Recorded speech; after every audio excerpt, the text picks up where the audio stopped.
Do you know a cow chews food the whole day, but you chew thoughts.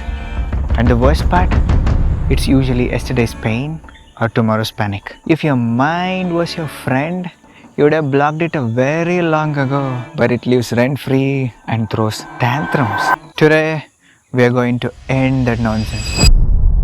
Do you wonder why negative thoughts keep coming? Your mind is not a villain, it's just badly trained. It was never built to suffer, but to imagine and remember. The two fundamental aspects of human brains are imagination and memory. Right now, you are suffering that. Your mind is like a sponge. It absorbs everything. Pain, gossip, trauma, rejections, and that one insult in 10th grade. Actually, you never think. You just keep replaying the same nonsense again and again. This is not overthinking, it is just underfeeling. When it happened, you didn't feel it completely, but now your brain is sending follow-up mails again and again. Now you know why negative thoughts keep coming. Let's see the damage it does to you. Negative thoughts don't just ruin your mood, they just ruin your whole life perception, because the way you think is the way you feel. Your decision making collapses, relationships suffers because you always think they don't care, self-worth drops because thoughts becomes belief. Would you let someone scream at you 24/7? No, you wouldn't, right? But you let your mind do that. Come, let's break it. First of all, you should understand that there is no such thing as positive thought or a negative thought. It is just a thought. Now you want to remove negative thought and have only positive thought. This will never happen. Because just try this one simple experiment for the next 10 seconds. Do not think of a donkey. You will be full of donkey. The nature of mind is such that if you try to resist something, it will only multiply. Because there is no subtraction in mind, there is only addition and multiplication. You cannot forcefully remove just one thought, but you are trying to remove a whole bunch of thoughts which you call it as negative. This is not going to happen. This concept of removing negative thought has come to you because from your childhood, the elder people or moral teachers or some of these religious leaders has convinced you that do not think of a bad thing, do not think of a negative thing. Well, since then it's been a full-time job. You just keep on differentiating. This is right, that is wrong, this is good, that is bad, this is positive, that is negative. Why do you think something is negative? Because you think something is bad, something is not right. So when you keep on differentiating things like this, that something is right and something is wrong, then you are stepping your life into disaster. Because in reality, there is no such thing as right and wrong. What you think as right and do, that might seem like a wrong thing to other person, right? Because, well, this rights and wrong, just you are making it up in your own mind. What is really right, you do not know. What is really wrong, we still do not know. So, Hitler, I think you heard about a man named Hitler. He killed millions of people at his time. So he was doing what he was feeling right? In his mind, what he was doing was actually right. But for you, do you think it is right? So do not get into such stupid nonsense conclusions that, yes, this is right, so this is positive, this is wrong, it is negative. Do not ever make certain conclusions. Do not try to forcefully remove anything from mind because you will be on to it all over the time. Because that's the nature of this mind itself. So what should I do to control this? First of all, you should understand the mechanism of this mind. This is so complicated machine on the planet. It has been given to serve you. The mind and the body is your servant. So these are just like vehicles. They should drive you to the destination you need. But instead, if they are taking their own routes, it means you have made yourself little unconsciously. Well, what should you do to get back that service from this body and mind is, that's why we have put up or come up with a process like Spanda Kriya, where those Kriyas will naturally distance yourself from you and your psychological process. Because in this existence, there are only two kinds of suffering: physical suffering and mental suffering. Once there is a space between you and your psychological process, or else you and your mind or you and your body, this is an end of suffering. So these Kriyas we have put up will help you to reach there in a sooner phase.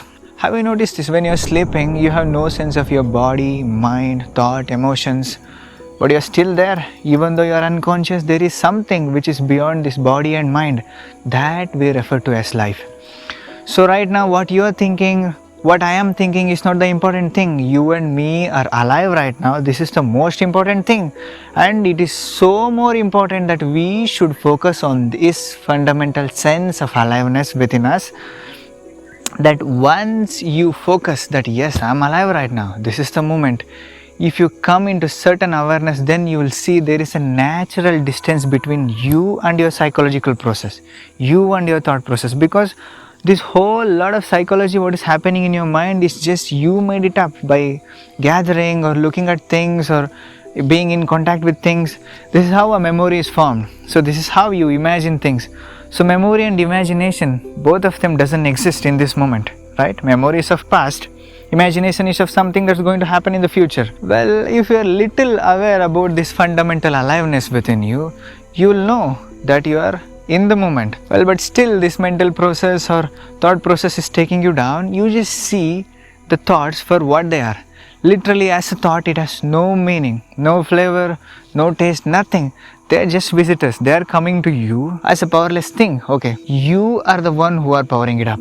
Once you start powering them, then you cannot stop them because it keeps on multiplying. So if you just look at them for what they are and who they are just a powerless things coming and going. They will come and they will go. If you do not pay enough attention to it, because there is no life value to it.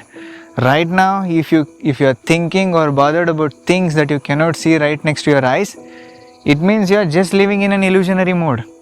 Well, these thoughts are also of the same kind. They do not exist in this moment and they have no power. You are the one who are fueling it. If you stop fueling them, you will just notice that they will just go away. Well, this might seem little crazy in the beginning time. So what you can do to stop this overflow or uncontrolled thoughts, what you call as positive or negative, whatever it is just try to bring back your consciousness to this aliveness.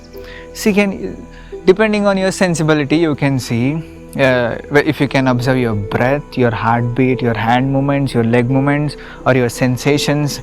If you can just keep a note or a simple note on your breath for the next 10 to 11 minutes. It doesn't matter if you miss in middle. Sometimes thoughts may cross, sometimes you may think of doing that or this.